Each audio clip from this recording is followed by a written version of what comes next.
Hi there, Sanibonani Molweni. Welcome to Fix channel. If you're new here, please subscribe before the end of the video. For returning, thank you for love and support. I appreciate you. Engwenzalana, ama-TV shows, siyahleba kancane, sidle into ehlekisayo ngaleso sikhathi, sibuye sakhane uma kukhona iy'nkulumo ezakhanayo engifisa ukuthi siphendulane kuzona imibuzo. Ukanjalo. So ividiyo uzoyizwa ekuqaleni ukuthi ngenzani.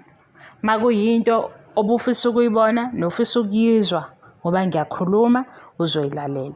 Makuyinto mhlambe othola ukuthi awuyithandi udlule kuyona. Ukuze singagcini siba nenhlamba kule channel ngiblog. Sinomayeni noMacele.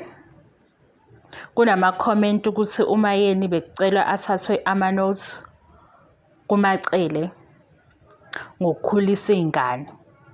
Lo usho ku social media because une point lakhe. Elakhe leli point lokuthi uMayeni akathathe ama notes kuMacele ukukhulisa izingane afunde ukuthi izingane ezikhuliswa kanjani. Lana kumntwana oyisizathu sokuthi noma ngabe ubani wenza le point umpumelelo usibindi. Sizokwenza i-reference akuthanda nesithembu ngoba amakhosikazi akuthanda nesithembu, abazali futhi labo. Umpumelelo masimbona kwenye yama-episode kuvela ukuthi u-DJ ila esimbona khona ehleli noMayeni noMseleku ucela ukuhamba eyo DJ. Ucela ukuhamba ke performer as u-DJ laba yakhona. uMseleku ke uthi ke indlela abaphila ngayo ayihambisani nalokho kodwa ke bazosupport iphupho lakhe bazomiyekela ahambe. So imvume uyayithola kubazali. Keyword ke la ucela. Lokhu ukuhamba aye performer as u-DJ ucelile kubazali umpumelelo. Number 1. Umpumelelo uyahamba uya eGoli kwenza izinto eziphathelene nebhola uyotrainer owenzani kunabazali bakhe abenza ke into abayenzayo ukubika ukuthi umpumelelo wenzani sokuthi baphila kanjalo futhi umpumelelo sezohamba uyohlala eGoli.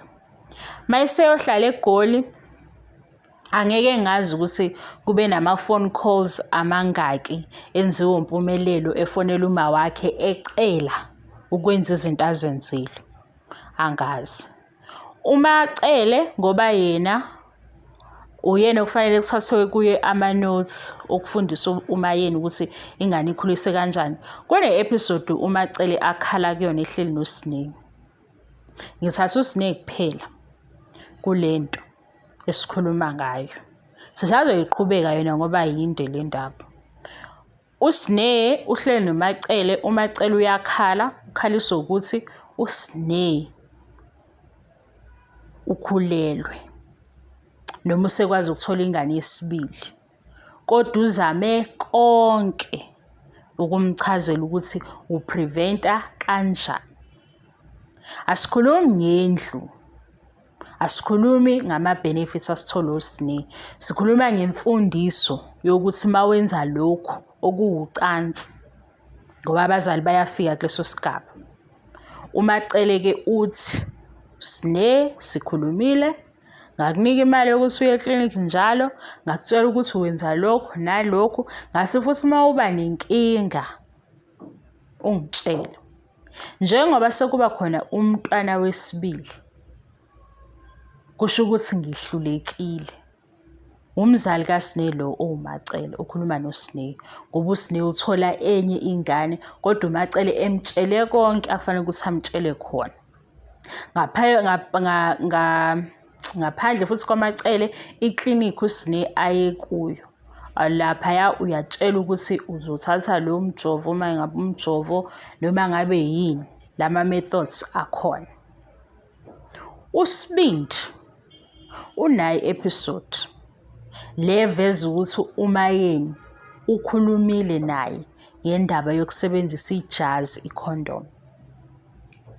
Yaphinda futhi yaba khona yesibili i-episode reference ukuthi uMayeni ube nayo conversation noSibindi ngecondom.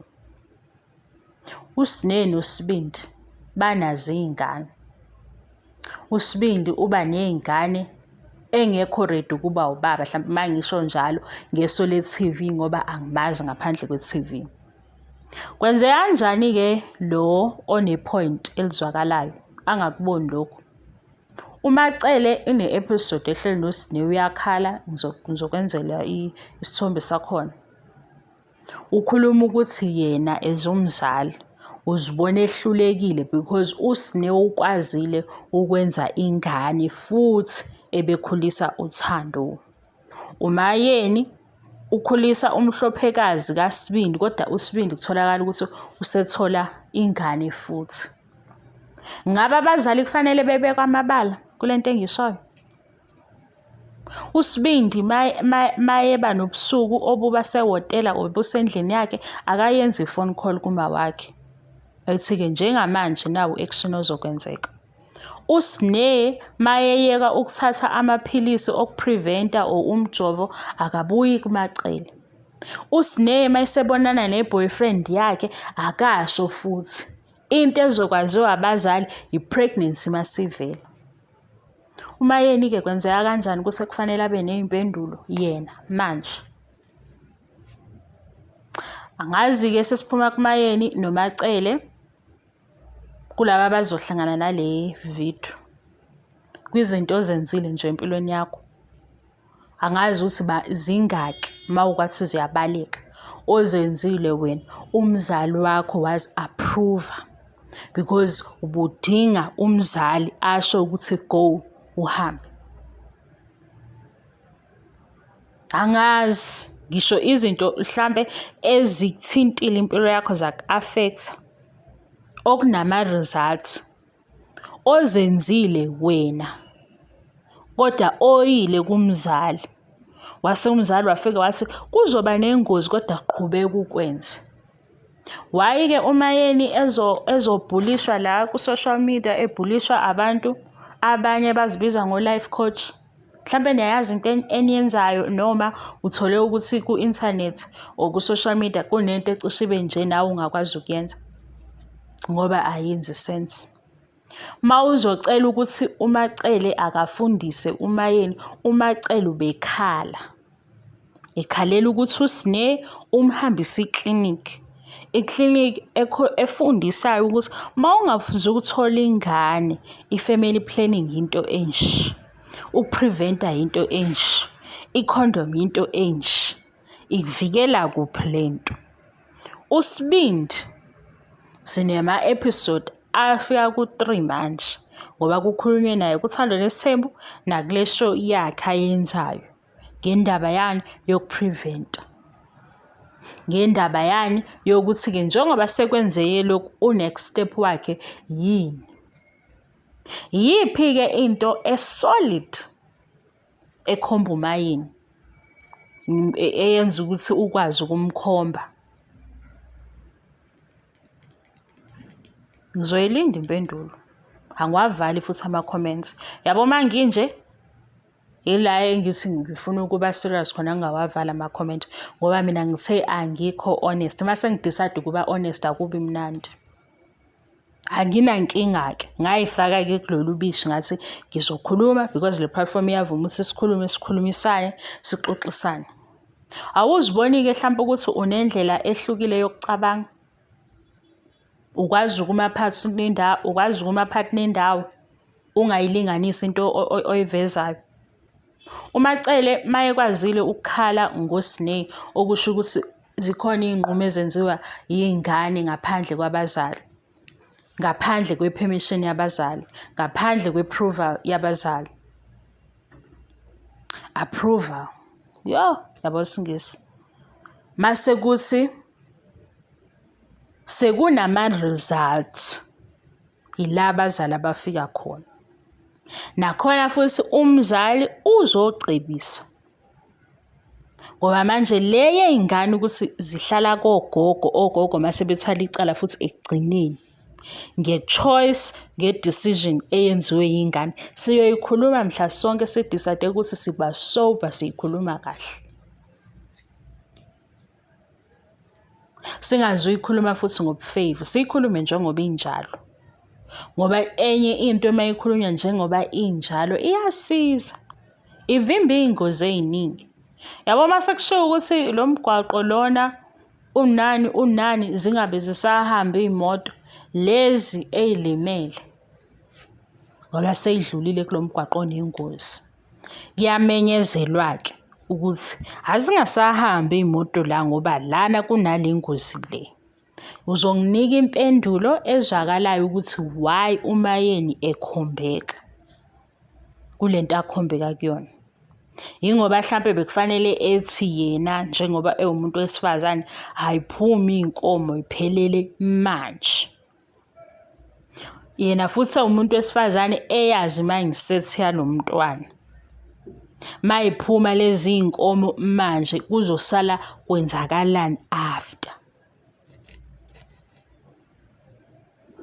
Uma ingane ilapha ekhona okusho ukuthi bonke ubusuku mangabe ubusuku nemini bekufanele yena ebesefonini ebuza ukuthi namhlanje iphethe ikhondom. Sizoba nenkinga. Mina ngizonicika lokho kwangempela. Ngoba nicikwa yizinto ezingafanele ngabe ziyanicika. Mase kuyakhulumeka nje ngoba kuyakhulumeka. Ngesikhathi ulaphaya-ke uqina umdala. Uqina. Lento ebizwa ngokuqina. Une-behavior engathi wena lobu special ofuna ukutshela abazali aba-special abaney'ngane ezi-special kukhona nakuwena. Ngoba manje awuzukuba udade okuleli ofisi une-sound mind. Wazi ukuthi ukhuluma noma kaMpumelelo manje ephejini lakhe. Umbhulishi.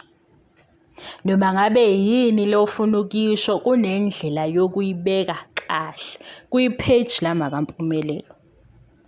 Mhlawumbe mawukuthi-ke uhambe wabona ukuthi ama-notes uzowathatha kuMacele awuphinde ubuyele kwi-episode uMacele la ekhala khona ngoSinew. Ubuyele kuma-episode la sethi uMacele usekhetha ukungakhulumi ngoSinew. Angithi sikhuluma ngey'ngane ngabazali, asikhulumi ukuthi zizaleke kanjani. Sikwilento yokuthi umzali emele ukuba umzali. Iyakubona onke ama-episode la uMacele edikila khona ngezenzo zikaSinew. So mawubuka uSinew uzokhomba uMacele. Angithi kuba njalo.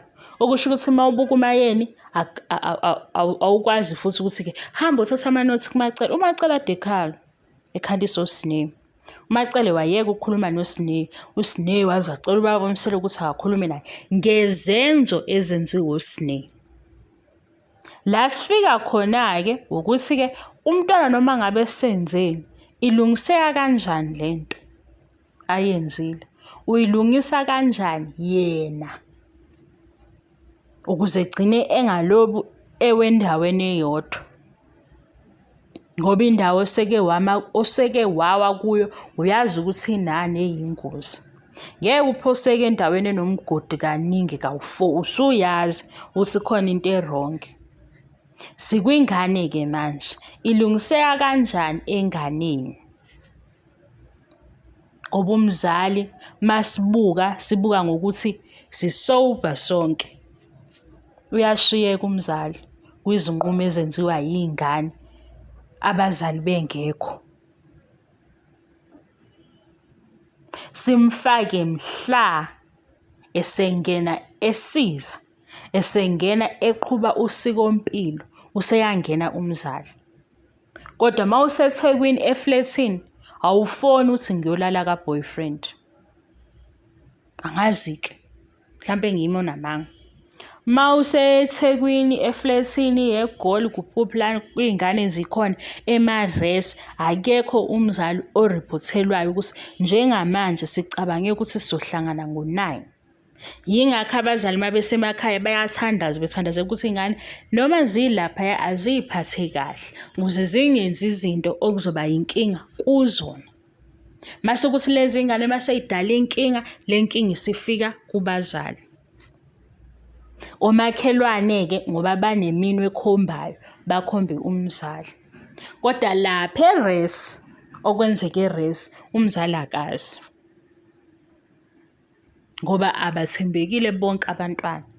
Umntwana umbona ophambi kwakho esekhaya endlini eyodwa, waphuma kuzoba nzima ukuthi ume uthi hayi ingane yami ngeke ikwenze lokhu. Yingakho nothisha uma be-communicate-a nabazali bethi thina esikoleni sinama-hour amangaka naye. La esikoleni ubehave kanje. Afike umzali ethi ekhaya akayenzi lento. Bangaki-ke abafonela abazali babo bethi ikhondomu asiyisebenzisanga?